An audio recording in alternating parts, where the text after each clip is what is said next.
Pembunuh bocah 4 tahun di Tangerang ditangkap, sembunyi di rumah istri.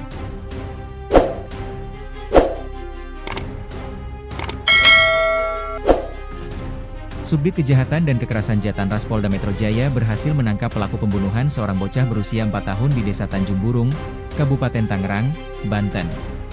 Pelaku berinisial Hamengkubuwono, 38, ditangkap di Tasikmalaya, Jawa Barat, Senin, 29 April 2025.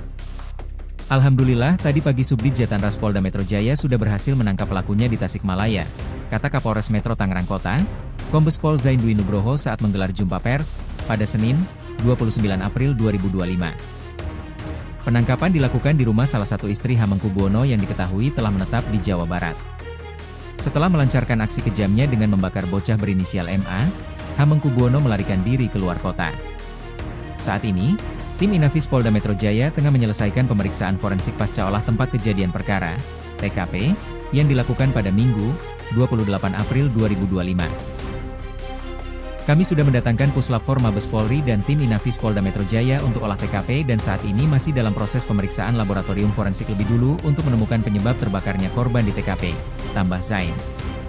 Jasad bocah laki-laki berinisial MA ditemukan dalam kondisi mengenaskan di sebuah rumah kontrakan di Kampung Kresek, Desa Rawaburung, Kecamatan Kosambi, Kabupaten Tangerang. Menurut salah seorang warga, Muhammad Hairul, saat ditemukan, hanya kaki korban yang masih terlihat. Waktu ditemukan warga cuma tinggal kakinya doang yang masih mampak, yang lain semua sudah dalam kondisi gosong, bahkan sampai termasuk wajah, ungkap Hairul.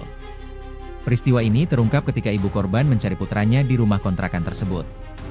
Pintu rumah dalam keadaan terkunci, dan kunci ditemukan oleh warga yang sedang membersihkan saluran air.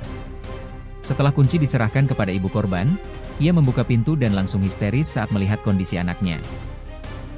Polisi segera mendatangi lokasi dan melakukan olah TKP serta membawa jasad korban ke RSUD untuk dilakukan otopsi. Sejumlah saksi dan barang bukti telah dikumpulkan untuk mengungkap kasus keji ini.